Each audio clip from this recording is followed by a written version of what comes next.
Jananing Sharadam Deving Ramakrishnan Jagadgurum Padapadme Trayo Sritva Pranamami Muhurmuhu.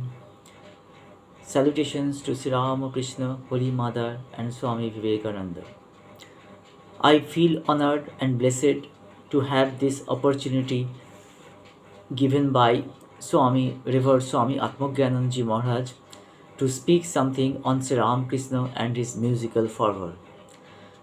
Before entering into the main topic, I would like to start with a quote of Swami Vivekananda where he mentioned that music is the highest art and for those who understand is the highest worship. The best testimony of this fact gets revealed in Sri Ramakrishna's life. If we go through the Gospel of Sri Ramakrishna, in almost all alternative pages, we find numerous episodes where he is singing and dancing, intoxicated by God consciousness, and eventually, henceforth, goes to Samadhi. In his early days at Dakshineshwar temple, when he was going through a rigorous spiritual practice, forgetting everything about outside world, he would sing devotional songs with a great yearning to have vision of divine Mother Kali. Rani Rashmani, Mathur Babu, all the attendants of the temple, everybody were extremely fond of his music and for his sweet melodious voice. Completely engrossed with God consciousness, when he would go on singing, even the hard hearted persons who had no spiritual inclinations got mesmerized, listened to his divine music. The phenomenal event that took place at Dakshineshwar temple, the meeting between Sri Ramakrishna and Narendra later Swami Vivekananda, uh, the connection of which was music indeed. After a short conversation, Sri Ramakrishna asked Narendranath to sing a few songs for him. And you all know about those very famous songs, Mono Chaloni Nijo Niketane, and Jabe Ki Tino He Amar Bifale Choliye. O mind, go to your own abode. And the second one, Will my days go in vain? Sri Ramakrishna, after listening this music, in fact, while listening, he was completely absorbed and went into the deep samadhi. Um, so this is the way when Narendra and Sri Ramakrishna first met with each other through a musical event. Again, coming back to gospel, we see that in a later period, when Sri Ramakrishna at the Dakshineshwar in his room, gathered by the devotees, would get absorbed in music and dance all through the day, almost unceasingly. Now, let us come to the point of his imparting spiritual teachings as a guru. He mostly used two different means, two different ways to give his spiritual advice to the devotees. One is storytelling, kind of parables, and the other one is music.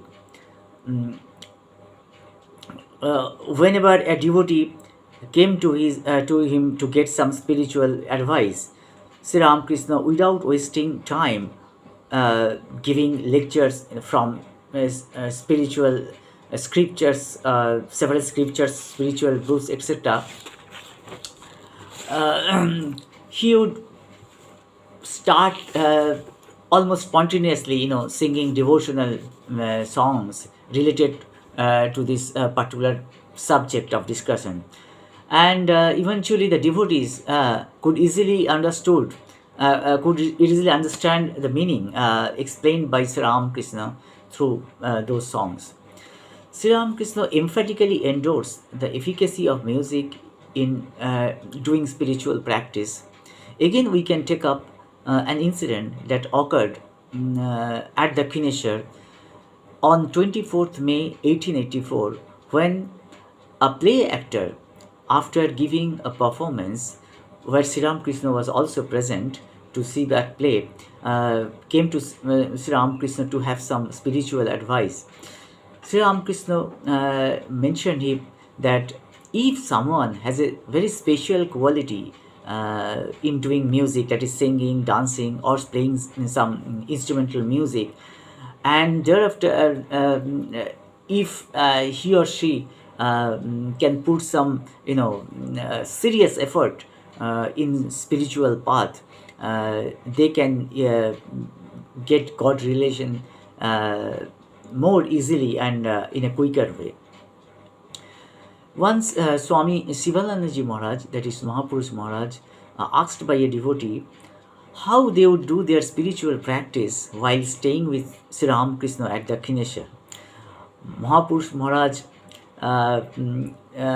with a smile, he said to that devotee, "Are Baba, what to say about sadhan bhajan, that is spiritual practice, when Sri Ramakrishna, waking up from bed in a very early morning, would start, singing, intoxicated by God consciousness, in his sweetest melodious voice, chanting the name of God like Hori, Kali, etc.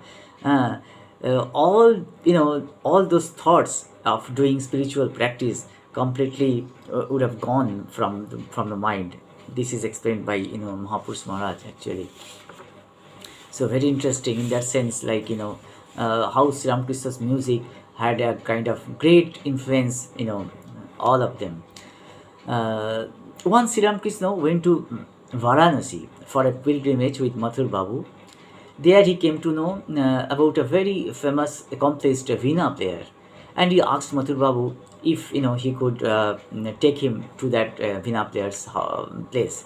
So Mathur Babu took Sri Ramakrishna to that musician's place, and Sri Ramakrishna, with great interest and with great passion, he went through listening the veena playing, and he was completely absorbed, like with kind of in ecstatic mood, and eventually went to samadhi.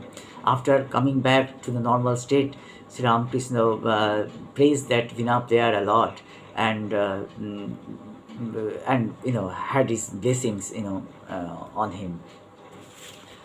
So there could be many such kind of incidents, like in Sri Ramakrishna's life, where we can see the influence of music. Once he mentioned that, like while staying at the Dakshineshwar temple, at the in Dakshineshwar temple there is a place called Nahabat, where musicians used to play music, mostly sanhai, the musical instrument, very popular one, sanhai. They used to play early in the morning, at noon, and in the evening, when the arati, especially the arati of Mother Kali, took place. So Sri Ramakrishna mentioned that in those days, while listening to that sound of the music of Sanai, he would go to samadhi immediately, and of that state of Brahman. So this is really these facts and these things were these are so kind of illuminating to us, that if we go through the divine life mentioned, like as stated, described by Srimad in the Gospel of Sri Ramakrishna, there are many such kind of facts, incidents that occurs in Sri Ramakrishna's life, where music had a very deeper kind of sense and kind of effects and efficacy, like on him and on all of the devotees there.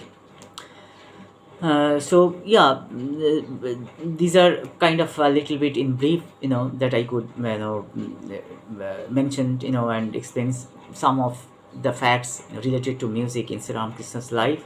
So I am concluding my talk over here. Thank you so much. Om Shanti Shanti Shanti. Sri Ramakrishna Arpanamastu.